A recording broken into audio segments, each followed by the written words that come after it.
Welcome to a Racing Bros tutorial.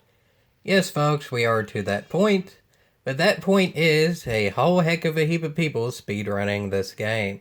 While it may not be the dandiest game in the world, it is for all ages, and it is free, and it is simple, so therefore that does make a whole heck of a heap of people speedrunning it, so therefore the competitive aspect makes the game quite fun. And speaking of the competitive aspect, I have 3 world records in the game. You can take my driving talent as you may, but I will say that this game is quite a bit different from Gran Turismo Sport or Drive Club or something, so take that as you may.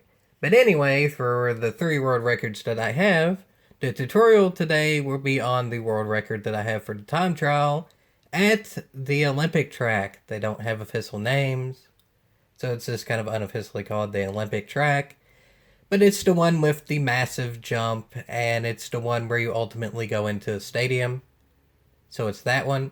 And it's a tutorial of my most recent beating of my own world record time, that is now 50.9, which is an improvement of 0.7 seconds. So I may as well do a tutorial on it.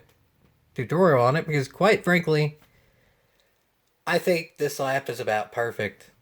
I said before that my optimal time with landing the big jump as smoothly as possible is a 50.9, and then I get a 50.9. I truly don't think there's any more time that I can gain on this track. Somebody out there might be able to do it, but that's the point of the fun. See if you can beat my lap and use this tutorial to help you do so. Again, as I've said, even in GT Sport and Drive Club and stuff, I'm not the one to be mad if somebody beats my type of runs, whatever those runs may be, drifting, this type of thing, whatever it may be in any game. The main point is to make the community stronger and faster, so here we go. To begin with, make sure throughout the lap, unless I tell you not to be always holding R2 and X, because R2 is acceleration and X is nitro. Hold those throughout the whole lap unless I say not to. And now to begin the actual replay. As you can hear, the clock, quote unquote, starts after you start, but that doesn't matter. Go immediately. And when you do go, make sure to get, to begin with, as close to this structure as possible without hitting it. One thing that is good of Racing Bros is generally the things on flat surfaces have perfectly fine hitboxes, so you know how close to them you can get, and it works out fine. Just get as close to it as possible. You don't have to worry about the hitboxes. They are correct, so just get as close to it as possible. And in terms of how hard to steer, frankly, there's really no way to explain this without showing it. And it's hard to show it, the steering angle, on a replay, really. Because I can try to mimic the best I can with a controller, but unless I can see the car moving as I move it with a controller, it's hard to say how accurate it is. So just for steering motion, it's actually like a proper sim racer. Smooth is fast. Don't have any sudden movements. Don't have the steering ever at 100% at high speeds. And pretty much anything over the first 2 seconds of acceleration with nitro and acceleration going is high speeds. So anything more than just a crawl, pretty much. Don't steer at 100% capacity and keep it smooth. This is the part that takes more practice than anything, is just getting the steering down. If you can get the steering down to where your car is stable and doesn't flip, but can maintain as much speed as possible, aka get it at the maximum of between almost flipping but staying stable. Because the slower you go, just by default, the slower your lap will be. But the faster you go, the more likely the car is to flip. So get it right on that sweet spot of as fast as you can go without flipping. But there's 2 different things with the steering. There's flat surfaces like this, and there's the raised surfaces like the banking here. The banking works as banking does in real life. It means that you can actually put more steering angle into your car because the banking is angled in a way in which it would still steer your car anyway.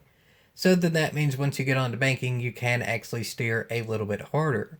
That's why we do this run to get the optimum time around the Olympic circuit instead of do the shortcut at the beginning, because the shortcut at the beginning, while it is less distance traveled, it doesn't utilize the banking, and when there is banking involved, it's like NASCAR or whatever other sport you want to use that has banking. Indy cars racing on an oval, whatever it may be. The banking allows the car to turn faster, so therefore it carries more momentum. So you always want to run on the banking compared to a flat surface, because ultimately, while it is more distance traveled, the momentum more than makes up for it. So definitely run the banking instead of doing the shortcut. But you do sort of want to run it like a NASCAR line. You start out on the higher end of it. You actually don't want to go all the way up to this wall, because I'll get to in a little while. But just start turning once you're on to this white line, a little bit before the turn starts. And because there is progressive banking, there's slightly less banking on the straightaway than there is when the turn starts, but there is banking on the straightaway. You can actually begin to turn before the turn itself starts, but very little steering movement when you do begin to turn before the turn starts, so that way you don't flip. Ultimately, do just enough steering movement, but nothing more to get onto the yellow line. There's no rule with this, of course. Getting below the yellow line doesn't validate your lap or anything. It ain't Gran Turismo. It ain't a racing simulator, but again, there's no banking beyond the yellow line.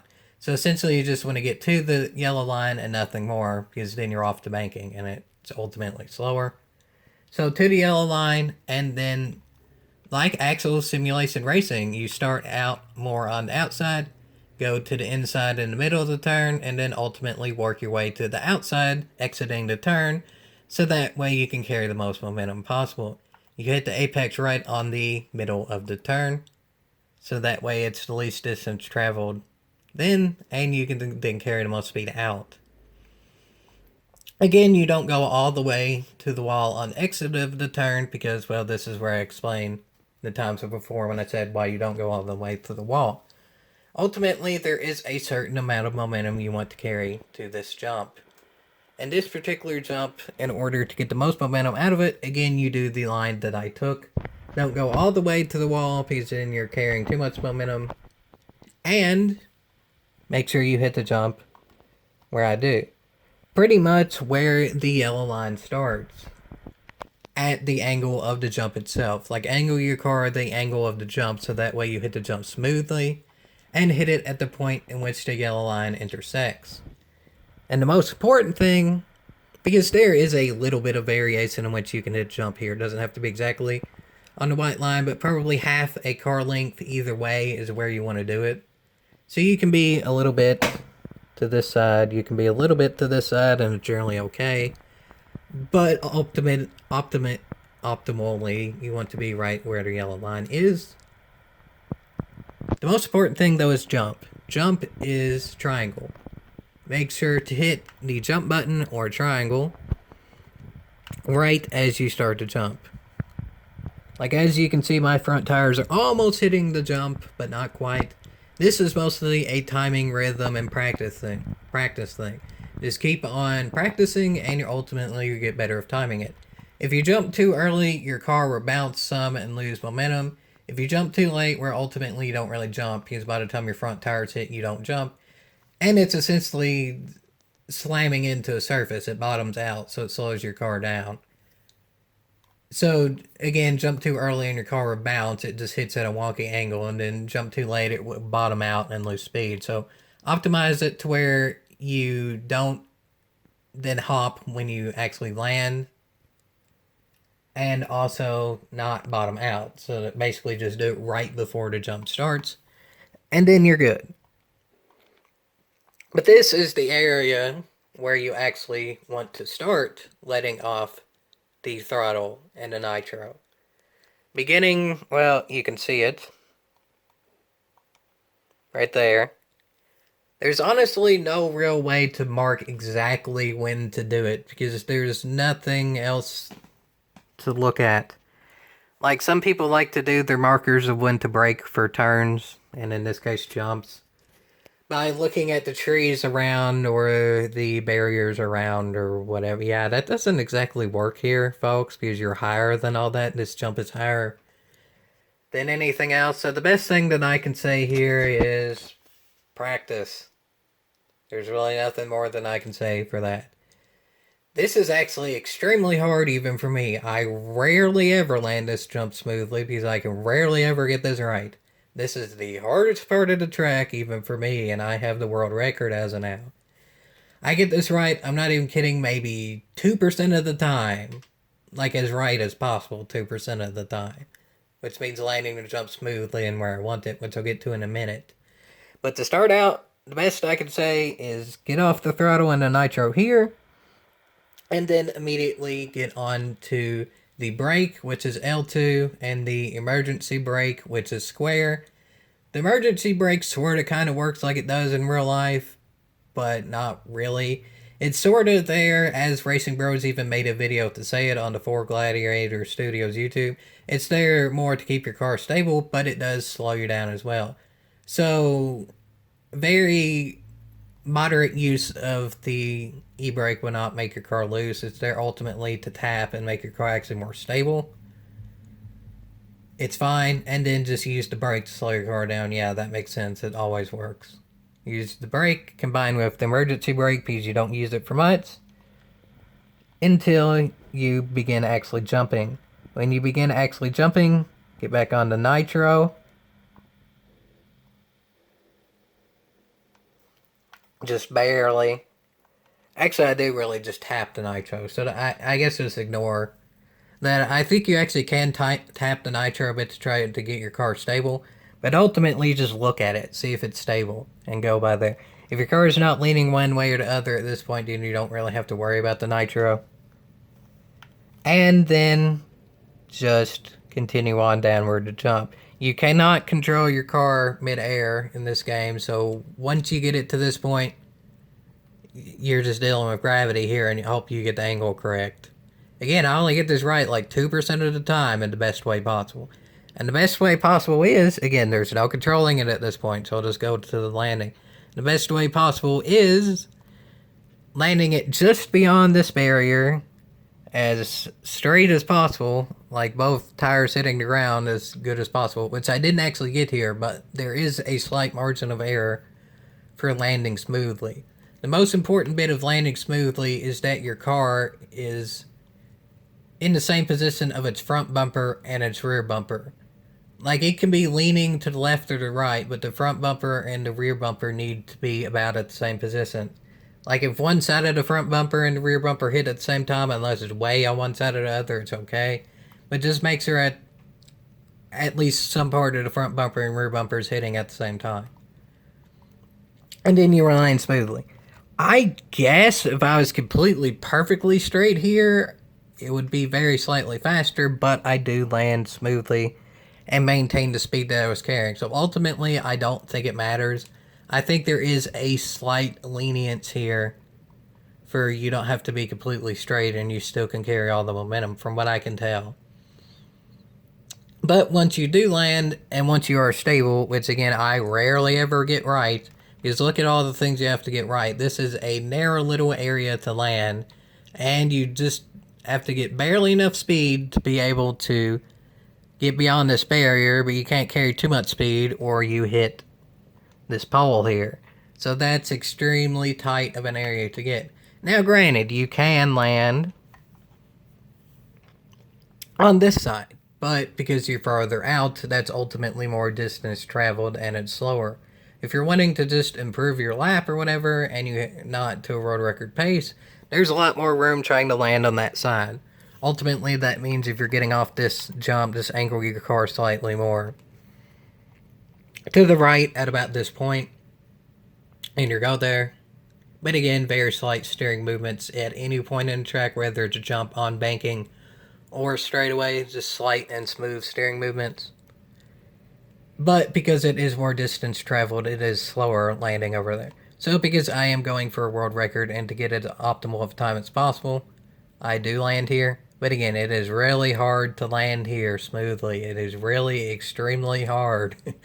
I can't stress that enough. I only get it about 2% of the time. So there's a lot of practice here. There's a lot of timing here. But again, the best thing that I can say for here is just start letting off the throttle there, get on the brakes there, and then ultimately, if you do that completely correct, you end up here with momentum. And then get back on the nitro and the throttle and stay on it. Till again, I say not to. And for this next turn, these little bits of props, I guess you can call them here, are fine to hit. They don't really seem to slow you down. And they are small enough where you won't really get launched in air or anything, so they are fine to hit. You don't have to sweep around them or whatever it may be. This sign is also fine, but it might obstruct your vision a bit for a small period of time, so just be ready for that when it happens. It's no big deal, it doesn't slow you down, but there will be a bit where you won't see your car, but not long. And just for this turn in general, again, just smooth, not all that much steering. Again, just practice to be able to get that down.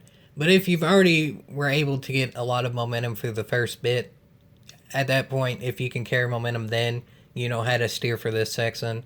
Flat surfaces have a constant angle of steering to do, and then the bank surface have a constant angle of steering to do. So if you get it right the first time around with the flat surface, you get it right here too. Just do the same thing here as you did at the beginning, flat surface.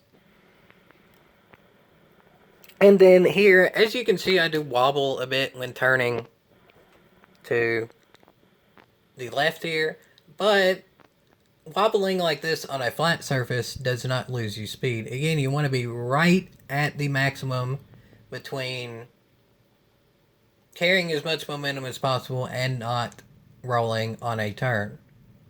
But on a straightaway, that doesn't really matter how hard you actually angle your car for the most part. But here, you only have a little bit of a straightaway before the jump happens. So you do have to kind of ride on the edge to even be able to make it to a point in which you can stabilize your car in time for this. Again, there's not really any true markers to say when to turn and such, but you can sort of do it by the different colors in the road here. As you can see, my left tires are on this line here when I start turning. Again, it's hard to really say exactly when I start turning, but I guess the best way to do it would be slightly after the red and white tires and I start turning. And then again, turn smoothly and without too much angle, so that ultimately you can be pretty much right in the middle of the jump when you, well, jump. And then that way, your car will ultimately lead to doing a backflip. Now this bit, there's nothing more I can say. You're still on the nitro all the way to the jump, and you turn where I say to. If you do exactly this, again, when you're in the air, you can't control what happens.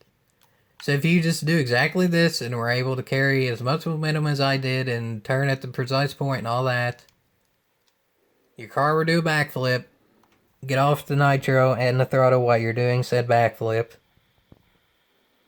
and you will land a backflip smoothly. The backflip itself isn't all that hard to do because, again, you can't control yourself in the air. Your car does a backflip if you're at this angle, that's just a fact. But just, you have to be carrying exactly this amount of momentum to then land a backflip. So that, while it's not all that hard to do, because once you're at this point, you're doing it anyway, it is kind of hard to be able to get that exact amount of momentum. But then just do as I do, and you'll get that exact amount of momentum. And for the backflip, again, don't be on the nitro on the throttle while doing the backflip. But right as you land the backflip, do get back on the nitro and the throttle. And again, smooth steering here. And basically at this point, your lap is pretty much over. Now granted, I can say this. For doing the backflip, as y'all can see, I did land fairly far into this green bit here. I don't really know what this is supposed to be, but ultimately it's... If you land here, it's less distance traveled to the finish line, so this is where you want to be, not on this color of track. You want to land on this. As you can see, I am quite far onto it. There's obviously more room over to this side. But really, all I can say to that is you have to give yourself enough room to land a backflip. While you can try to land over here, that's then less room, and you won't land a backflip. So while I guess you can try to do different things around this turn to try to give yourself more room to do the backflip and then land closer over here, this is what works for me. I can land the backflip with the most momentum possible and ultimately have time to land the backflip. So this to me is the best way of doing it. While if you do enough testing and such, you might be able to find a way to where you can land closer to over on this side, so that way you use less track and then lose less time. I don't know what that is. Do your own testing there. And I'm not even 100% sure if that would be faster, is what I'm about to get into here. Once you're to this point, landing here is actually the perfect amount of momentum to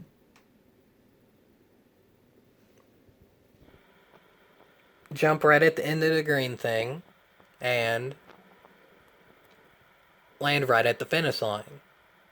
So therefore, if you actually are able to figure out a way to be able to land the backflip smoothly, but over on here more, you might actually not have enough momentum to be able to land that final jump at the finish line.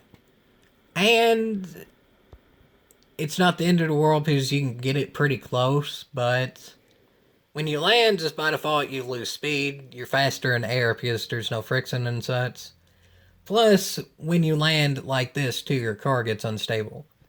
So, because you'd be close to the finish line anyway, I don't think it'd be the end of the world. But you want to land as right on the finish line as you possibly can. So that way you lose the least speed possible. Because if you land right on the finish line, it's right at the finish line, so you end, so therefore you don't really lose speed because you're right at the middle of, in the air and on the ground. Like you're right at that point when you're hitting the ground. Plus, your car won't get unstable because you're already finished anyway, so it won't matter. So, carrying this amount of momentum from doing that is the perfect amount of momentum to where you can just stay full throttle on the nitro and the acceleration, so that way you can land perfectly. So, do I think there could be time gained whatsoever? Again, maybe if you can figure out how to land a little bit closer to the other side, like I already explained a bit ago, then maybe, but that also means you'd be jumping slightly less distance. But at this point, I'm literally talking about there might be a tenth of a two of a second to gain, and when this game does it by how many tenths of a lap and not by how many thousandths of a lap, ultimately, I know it might be a bit bold and so to say, but I don't think there is really any more time that can be gained. I'm not saying someone won't get the same time as me, but I'm not really sure if someone really could get a 50.8. As I said before, my optimum was a 50.9, and then there we go, I actually got a 50.9. Granted, y'all might be saying, I've jumped way farther than this through this jump. And while yes, this is true, but the farther you jump on this jump, the less smooth the landing is, because just the more momentum you carry, by default, if you're jumping farther, the more momentum you carry. And the less smooth the landing of the jump is. So, while yes, you definitely do gain time if you jump farther, because again, you're in the air and there's less friction and such. If you lose less momentum, or if you land harsh and then lose more momentum, whatever. If you have more momentum here, it counteracts the losing momentum if you jump farther. Which is better, the jumping farther or the jumping less and carrying more momentum? In order to do all this, it's the jumping less and carrying more momentum, because then you have the momentum to land this backflip and such.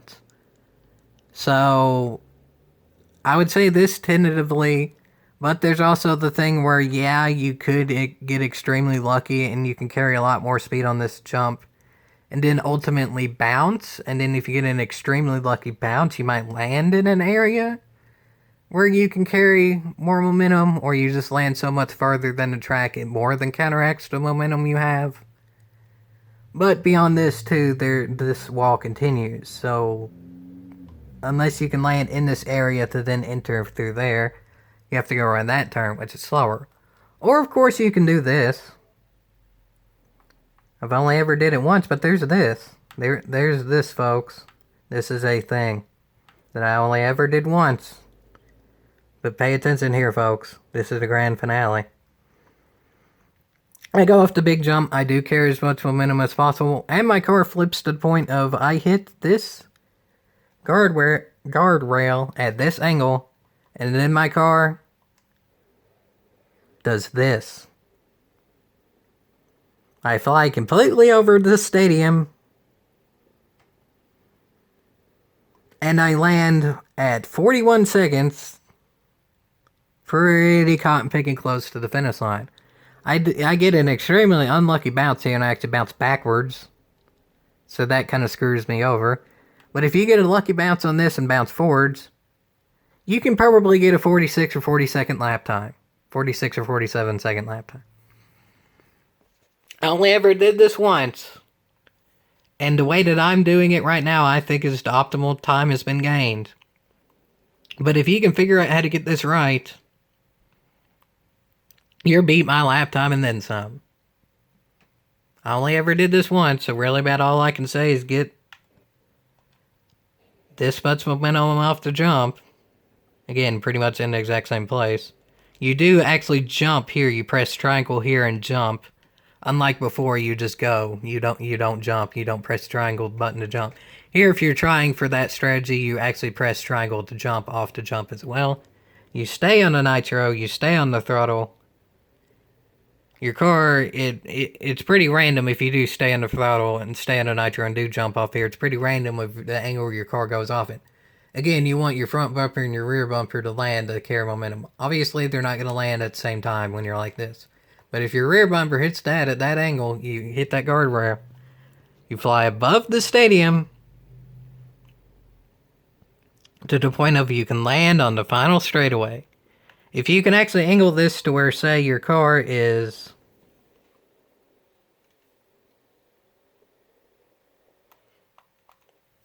slightly less of an angle, like my car right now is there, if you're like here or something, you might launch a little bit more up and less to the left. And you might land it to the point of you can land closer to the finish line and then maybe get a 46 or 47 second lap would be what I predict. I've only ever did this once. Ever. And I've probably put 9 hours into this, and I only did this once ever. And these are 50-something second laps. So that's countless runs. And I only got a 53 because I got a bad bounce off of it. But while this is the optimum I can get through here, yes, folks, I truly do think you can get a 46 or 47-second lap if you can get the luckiest bounce in the world. That I only ever got once, and I've never seen anyone else get. So just take that as you may. And as always, yeehaw!